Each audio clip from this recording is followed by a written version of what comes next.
السلام علیکم کلاس، کیسے ہیں آپ لوگ؟ خیریت سے ہوں گے۔ آج ہمارا پہلا سیشن ہے کلاس سیشن کے لیے اسلامیت کے مضمون کا، اور آج ہم سبق پڑھیں گے۔ ہمارے سبق کا عنوان ہے اللہ تعالیٰ کا ایمان۔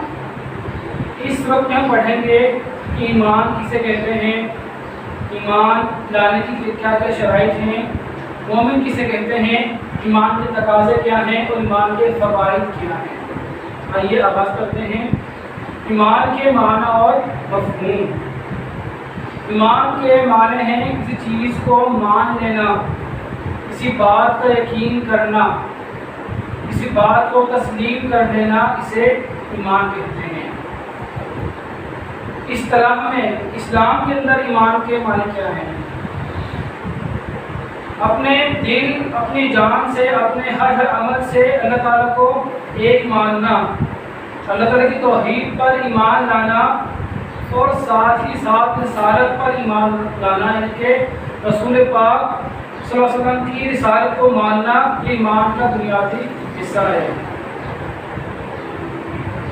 جو لوگ اللہ تعالیٰ کی وحدانیت پر ایمان لاتے ہیں، اس کے ساتھ کسی کو شریک نہیں ٹھہراتے، صرف اللہ ہی کو عبادت کے لائق سمجھتے ہیں، اس کے سوا کسی کی عبادت نہیں کرتے، اور پیارے آقا صلی اللہ علیہ وسلم کو اللہ تعالیٰ کا آخری نبی تسلیم کرتے ہیں، اور آپ کی تعلیمات اور احکام پر عمل کرنے کو ہی نجات کا واحد ذریعہ سمجھتے ہیں، ایسے لوگ مومن کہلاتے ہیں۔ یہ ہے مومن کی تعریف کہ جو اللہ تعالیٰ کو مانے، اللہ تعالیٰ کی توحید کا اقرار کرے کہ اللہ تعالیٰ ایک ہے، اس کے سوا کوئی عبادت کے لائق نہیں، اور رسالت کا اقرار کرے کہ پیارے آقا صلی اللہ علیہ وسلم اللہ تعالیٰ کے آخری رسول ہیں، اور جو ان کے احکام ہیں، ان کی تعلیمات ہیں، قرآن و سنت، شریعت، یہ نجات کا واحد ذریعہ ہے۔ جو لوگ یہ یقین رکھیں، جن کا یہ کانسیپٹ ہو، وہ مومن کہلاتے ہیں۔ اب آگے سوال یہ پیدا ہوتا ہے کہ کیا مومن ہونے کے لیے صرف اور صرف توحید اور رسالت کو مان لینا کافی ہے؟ تو آئیے اس بات کا جواب دیکھتے ہیں۔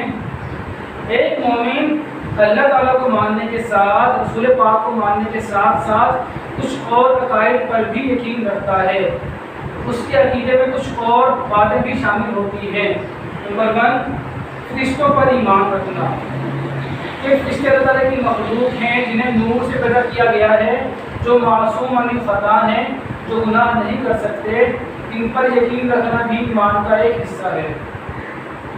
نمبر 2، آسمانی کتابوں پر ایمان۔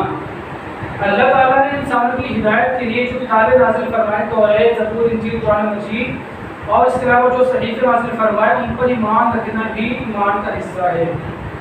نمبر 3، آخرت پر ایمان لانا۔ ایک مومن اس بات پر پورا یقین رکھتا ہے کہ مرنے کے بعد اپنے اعمال کا حساب دینا ہے، اپنے اعمال کا جواب دینا ہے۔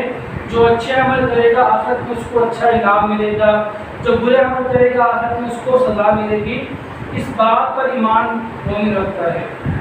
نمبر 4، اچھی یا بری تقدیر پر ایمان لانا۔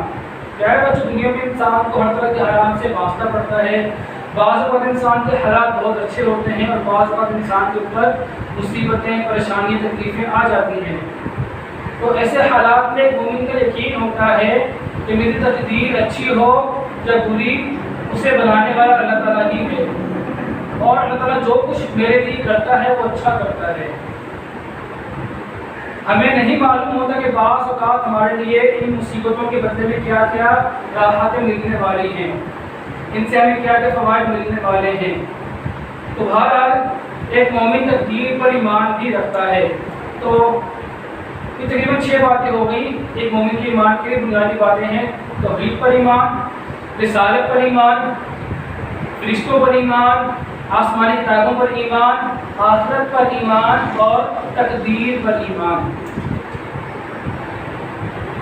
اب آئیے آگے چلتے ہیں، ایمان کے تقاضے کیا ہیں، ایمان ہم سے کیا ڈیمانڈ کرتا ہے۔ ایک مومن جب ایمان لے آئے، ایک شخص جب ایمان لے آئے، مومن بن جائے، تو اس کا ایمان، اس کا دین اس سے کیا چاہتا ہے۔ ایمان کا تقاضا یہ ہے کہ کہ توحید اور رسالت کو ماننے کے بعد، شریعت کو ماننے کے بعد، فرشتوں، آسمانی کتابوں، آخرت کو ماننے کے بعد، اللہ تعالیٰ کی تعلیمات، رسول پاک کی تعلیمات کو ماننے کے بعد ان سب کو صرف مان لینا کافی نہیں ہے، بلکہ ان پر عمل کرنا، اس کے اعمال سے، اس کے افعال سے، اس کے اخلاق سے، اس کی زندگی سے ان تمام باتوں کا اظہار بھی ہونا چاہیے، تو وہ ایک مومن ہے۔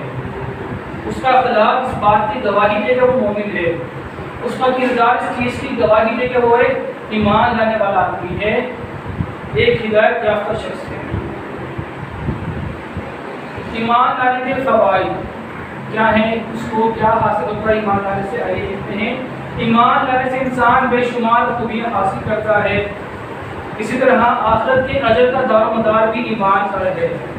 اللہ تعالیٰ کا ارشاد ہے ان اللہ لا یغفر ان یشرک بہ ویغفر ما دون ذلک لمن یشاء، کہ اللہ تعالیٰ شرک کو نہیں بخشے گا اور شرک کے علاوہ تمام گناہوں کو معاف کر سکتا ہے اپنی رحمت سے، جو چاہے جس کو چاہے۔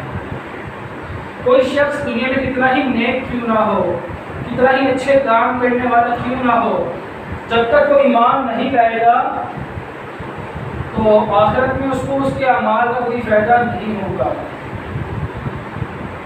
ایک اصول ہے کہ مرنے کے بعد ایمان کے بغیر کوئی عمل قابل قبول، قابل ثواب نہیں ہے۔ ایمان لانا اعمال کا بدلہ لینے کے لیے، اچھے اعمال کی جزا لینے کے لیے ضروری ہے۔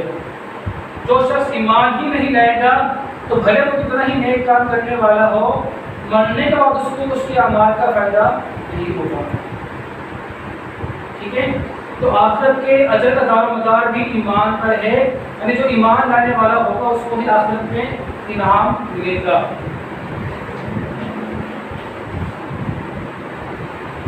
ایمان انسان کو اللہ تعالیٰ سے، اس کے رسول سے محبت کی، ان کی اطاعت کی ترغیب دیتا ہے۔ اب ایک شخص ہے جو اللہ تعالیٰ کو مانتا ہے، لا الہ الا اللہ محمد رسول اللہ اس نے پڑھ لیا، اسلام میں داخل ہو گیا، اللہ کو مانتا ہے، رسول پاک کو مانتا ہے، لیکن اگر وہ اللہ تعالیٰ کی نہیں مانتا، اللہ تعالیٰ کے رسول کی نہیں مانتا، ان کی تعلیمات، ان کی باتیں، ان کے احکامات کو نہیں مانتا، تو اس کی ایمان لانے کا کیا فائدہ؟ تو ایمان لانے کے بعد اللہ تعالیٰ کو ماننے کے ساتھ اس کی باتوں کو، اس کی تعلیمات کو بھی ماننا ضروری ہے۔ ایمان انسان میں نیکیوں سے محبت اور برائیوں سے نفرت کا جذبہ پیدا کرتا ہے۔ ایک شخص جو ایمان لائے گا، جو اللہ تعالیٰ کو مانے گا، رسول پاک کو مانے گا، ان سے محبت کرے گا، تو ایسا شخص ظاہری طور پر، ظاہر سی بات ہے کہ وہ شخص نیکیوں سے محبت کرنے والا ہوگا اور برائیوں سے نفرت کرنے والا ہوگا۔ اس کے ساتھ ساتھ ایمان انسان میں فرض شناسی، وقت کی پابندی، احساس ذمہ داری اور جفا کشی، یعنی محنت سے کام لینا جیسی عادات اور صفات پیدا کرتا ہے۔ ایمان انسان کو اللہ کے ہاں عزت و احترام کا مستحق بناتا ہے، اور ایمان انسان کے اندر عاجزی، انکساری، بردباری، اطمینان اور ہمدردی جیسے جذبات بھی پیدا کرتا ہے۔ تو آج کے سبق میں ہم نے سیکھا کہ ایمان کہتے کسے ہیں، مومن کون ہوتا ہے، ایمان کے تقاضے کیا ہیں، اور ایمان لانے کے فوائد و ثمرات کیا کیا ہیں۔ انشاءاللہ نیکسٹ سیشن میں اس سلسلے کا سبق کنٹینیو کریں گے۔ اپنا بہت خیال رکھیے گا، جب تک کہ اللہ آپ چلیے گا۔